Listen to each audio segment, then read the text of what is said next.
तो दोस्तों फाइनली आज की इस वीडियो में जो आज आप सभी का 18 फरवरी को क्लास 10th का हिंदी का जो एग्ज़ाम होने वाला है, ठीक है।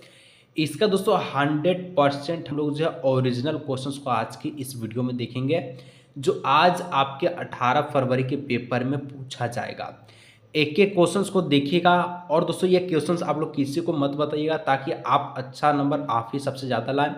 और चैनल को सब्सक्राइब कर लीजिए दोस्तों, क्योंकि इसका बाद जो और भी सब्जेक्ट का आपको वीडियो मिल जाएगा इसी चैनल पे। तो पूरा क्वेश्चंस को देख के जाइए और एग्जाम में पूरा नंबर लेकर के आइए। तो चलिए दोस्तों फाइनली वीडियो को शुरू करते हैं। वीडियो को एक एक प्रश्न को देखिएगा। अगर आपको एग्जाम में सबसे अच्छा नंबर लाना है यानी कि फुल नंबर लाना है तो ठीक है, फुल नंबर, क्योंकि आज का वीडियो से आपका फुल नंबर होने वाला है।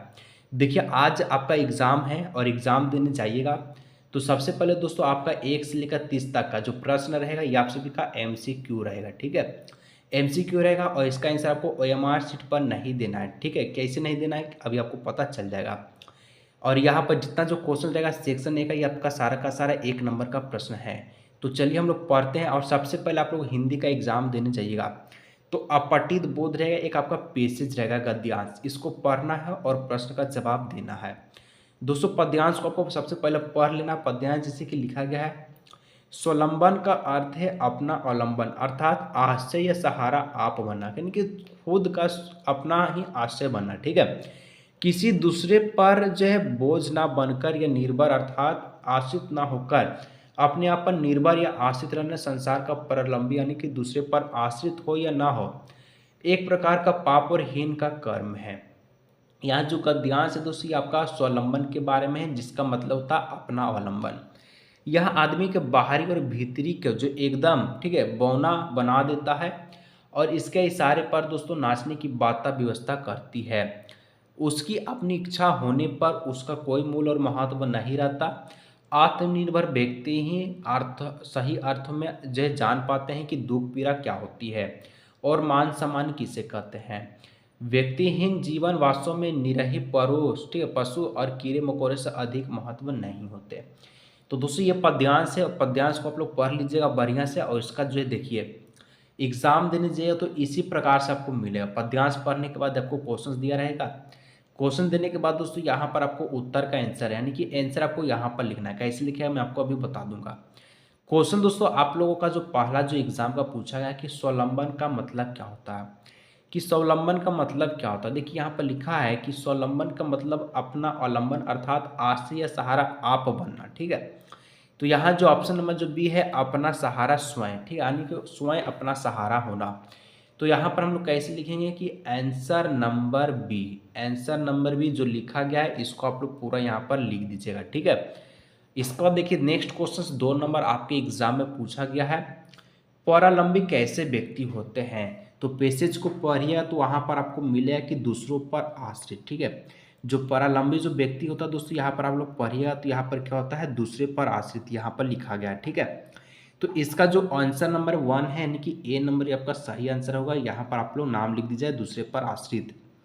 3 नंबर क्वेश्चन है परालंबी किसके अधीन बनकर रहते हैं। तो परालंबी दोस्तों किसके अधीन रहकर बने रहते हैं, तो आश्रय देने वाले के, जो इसको आश्रय दे रहा है, ठीक है, यानी कि दूसरे पर डिपेंड रहता है, ठीक है। जो परालंबी जो खुद नहीं कर पाता कुछ। तो यहाँ पर आप लोग लिखिएगा कि ए नंबर, ठीक है, आंसर ए, और जो आपका लिखा गया है इसको यहाँ लिख दीजिएगा। इसका देखिए 4 नंबर है कि दुख पीड़ा और मान सम्मान का महत्व कौन समझता है। तो दुख पीड़ा और मान सम्मान का महत्व दोस्तों खुद पर निर्भर व्यक्ति जो अपने पर डिपेंड होता है, ठीक है, वही समझता। तो यहाँ पर आप लोग आंसर को लिख दीजिएगा। इसके बाद दोस्तों नेक्स्ट गद्यांश से 4 गो क्वेश्चन पूछेगा, आप लोग देख लीजिए, ठीक है। इसके बाद आपका काव्यांश है। काव्यांश को पढ़ना है और कुछ प्रश्नों का यानी कि 4 गो प्रश्न का आपको जवाब देना है। काव्यांश कहता है कि पूर्व चलने के बटोही बाट के पहचान कर ले, पुस्तकों में नहीं छपी गई इसकी कहानी, हाल इसका ज्ञात न होता औरों की जबानी, अनगिनत राही रह गए राह पर उसका पता क्या, पर कुछ गए लोग इस पर छोड़ पैरों की निशानी।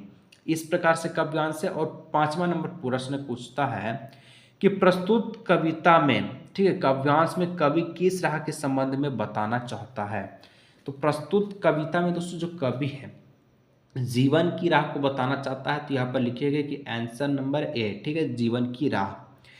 6 नंबर क्वेश्चन से कि बटोही का मतलब क्या होता है, तो मैं आपको बता दूं कि बटोही का मतलब होता है, क्या होता है, तो राही होता है, ठीक है, राही। तो आंसर आपका क्या हो जाएगा, सी नंबर सही आंसर, ठीक है। देखिए दोस्तों, आप लोग इस वीडियो को देख लीजिएगा और चैनल को सब्सक्राइब जरूर से कर लीजिएगा, ठीक है, क्योंकि आपका जितना भी सब्जेक्ट है, मैथ का, साइंस का, 20 फरवरी को जो साइंस का होगा उसका भी आपको पेपर दे देंगे। तो चैनल को सब्सक्राइब करके रखिएगा ताकि नोटिफिकेशन आपको मिल सके। राही की कहानी कहाँ नहीं छपी गई, पुस्तकों में नहीं छपी तेरी कहानी, तो ऑप्शन नंबर ए इसका हो जाएगा बिल्कुल सही आंसर।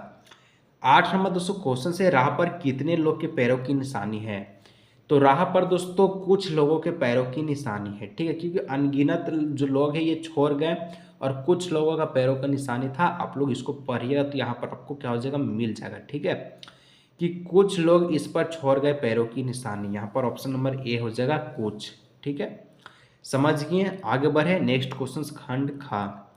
खंड खा तो सबका व्याकरण का प्रश्न रहेगा और इसको पढ़ना है, जैसे कि 9 नंबर है, प्रेरणात्मक क्रिया हमेशा होता, तो प्रेरणात्मक क्रिया कैसा क्रिया होती है, तो प्रेरणात्मक क्रिया दोस्तों हमेशा ये सकर्मक क्रिया होता है और ऐसे आपको आंसर में लिखना है सकर्मक, ठीक है। अब आगे है 10 नंबर कि किस वाक्य में द्विकर्मक क्रिया का प्रयोग नहीं हुआ है। द्विकर्मक क्रिया का प्रयोग कौन सा वाक्य में नहीं हुआ, तो माँ बच्चे को पानी पिलाती है, ऑप्शन नंबर ए यही आपका बिल्कुल सही आंसर हो जाएगा। इसका देखिए 11 नंबर, निम्नलिखित में से अकर्मक क्रिया क्यों किस वाक्य में है। अकर्मक क्रिया दोस्तों किस वाक्य में या कहानी आपको पूछा। अकर्मक क्रिया जिसमें आपका कर्म नहीं होगा। गाय घास खाती है, बच्चा रोता है, रानी गाना गाती है, राजू पत्र लिखता है। गाय क्या खा रही है, घास खा रही है, राजू क्या कर रहा है, पत्र लिख रहा है, रानी क्या कर रहा है, गाना गा रही है। लेकिन बच्चा रोता, रोना सोना किसी प्रकार का काम नहीं है, इसलिए ऑप्शन नंबर सी इसका हो जाएगा बिल्कुल सही आंसर।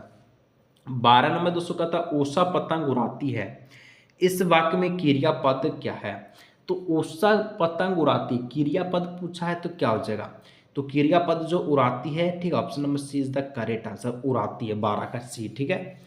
आगे बढ़ेगा तो 13 नंबर क्वेश्चन कि उन्होंने जलेबियां बांटी, इस वाक्य में कौन सा वाच्य है, तो जलेबियां बांटी बोल रहा, ठीक है, तो यहाँ पर कर्म वाच्य है, यानी कि उन्होंने, उसके द्वारा जलेबी को बांटा गया, तो ऑप्शन नंबर जो बी है कर्म वाच्य, ऐसा आप लोग लिख दीजिएगा, ठीक है। 14 नंबर क्वेश्चन से कि जिस वाक्य में कर्ता गौण होता है तथा लुप्त होता है उसको क्या कहते हैं। यदि कर्ता ही गौण है, कर्ता अगर गौण है तो दोस्तों इसको हम लोग कहते हैं आकृति वाच्य, ऑप्शन नंबर बी, ठीक है। इसके बाद देखिए 15 नंबर क्वेश्चन, अब आप कुर्सी पर बैठिए, ठीक है, किस प्रकार का वाच्य का उदाहरण है। अब बैठिए, खूब आम खाया, ये भाव को उत्पन्न करता है, तो यहाँ पर option number C is the correct answer. 16 नंबर देखिए क्वेश्चन क्या बोलता है कि प्रतिदिन कौन सा समास है। प्रतिदिन दोस्तों कौन सा समास है, तो ये आपका अव्ययभाव समास है, ऑप्शन नंबर सी हो जाएगा अव्ययभाव समास, ठीक है, यहाँ पर ऐसे आप लोग लिख दीजिएगा, ठीक है, अव्ययभाव समास। इसका देखिए 17 नंबर क्वेश्चन है, जिस समास का पहला पद संख्यावाचक विशेषण होता है उसको किस प्रकार का विशेषण, किस प्रकार का समास कहते हैं। जिसका समास का पहला पद संख्यावाचक विशेषण हो, तो पहला पद संख्यावाचक विशेषण हो तो इसको हम लोग कहेंगे दिग्गु समास। क्या कहेंगे, ऑप्शन नंबर डी दिग्गु समास, ठीक है, ऐसे। इसका 18 नंबर, कर का अर्थ होता है टैक्स, तो दूसरा अर्थ क्या होता है, तो एक मतलब होता है टैक्स और दूसरा का अर्थ होता है ये आप सभी का हाथ होता है, ठीक है, तो ऑप्शन नंबर बी हो जाएगा हाथ इज द करेक्ट आंसर। इसका देखिए 19 नंबर, बच्चा धीरे धीरे चला, रेखांकित पद का किस अव्यय है। जो धीरे धीरे जो रेखांकित पद किया गया ये क्या दर्शाता है, तो ये दोस्तों संबोधवाचक दर्शा, ठीक है, संबोधक दर्शाता, तो ऑप्शन नंबर बी हो जाएगा 19 का सही, ठीक है, सॉरी संबोधक नहीं, अब का क्रिया विशेषण को दर्शाता है, तो 19 का ए हो जाएगा। आगे देखिए नेक्स्ट क्वेश्चन की डायस, चुप हो जाओ, उचित अव्यय को रिक्त स्थान को भरिए। चुप हो जाओ, चुप हो जाओ मतलब अब चुप हो जाओ, कितना बोलेगा, C number is the correct answer. जो परिश्रम करेगा वो अवश्य सफल होगा, ठीक है, यह किस प्रकार का वाक्य है। जो परिश्रम करेगा वह अवश्य सफल होगा, वह बोल रहा है बीच में, ठीक है, तो यहाँ पर आप कौन सा जो है यहाँ पर वाक्य का उदाहरण देंगे, तो यहाँ जो वाक्य का उदाहरण होगा तो आपका मिश्र वाक्य, क्योंकि ये जोड़ने का काम कर रहा है, ठीक है। इसके बाद देखिए एक आपका फिर से गद्यांश जो कि आपका किताब का है, किताब का बाल गोविंद भगत से है, ठीक है। तो क्वेश्चन से कि जिस दिन बाल गोविंद भगत का बेटा मरा तो उस दिन संगीत साधना का कैसा उत्कर्ष देखा गया। तो जिस दिन बाल गोविंद भगत का बेटा मरा था तो उस दिन इनका चरम उत्कर्ष देखा गया, ठीक है, संगीत का चरम उत्कर्ष, ऑप्शन नंबर सी।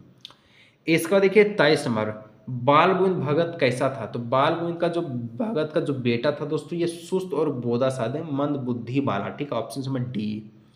इसका देखिए क्वेश्चन फिर से आपका है गद्यांश के रूप में, ठीक है। इसको आप लोग पढ़ लीजिएगा। क्वेश्चन से 24, नम आंखों को गिनना स्याही फैलाना इस कथन का क्या आशय है।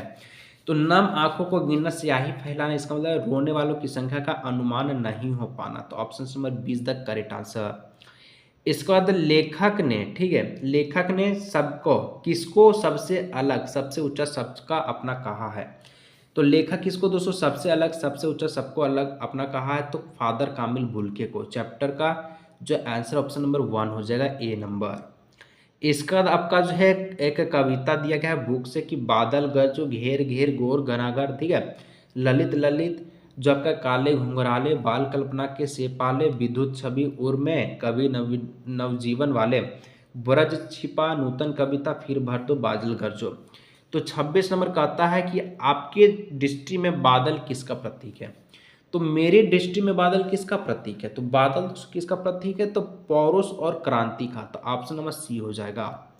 विद्युत छवि में उर का क्या मतलब है। उर का मतलब क्या हो, तो विद्युत छवि में उर का मतलब है बादल के हृदय में बिजली छिपा होना, ऑप्शन नंबर ए। इसका तो कुछ और प्रश्न है दोस्तों, चैनल को सब्सक्राइब जरूर से कर लीजिएगा। वीडियो को लाइक नहीं किया तो वीडियो को लाइक भी कर लीजिएगा।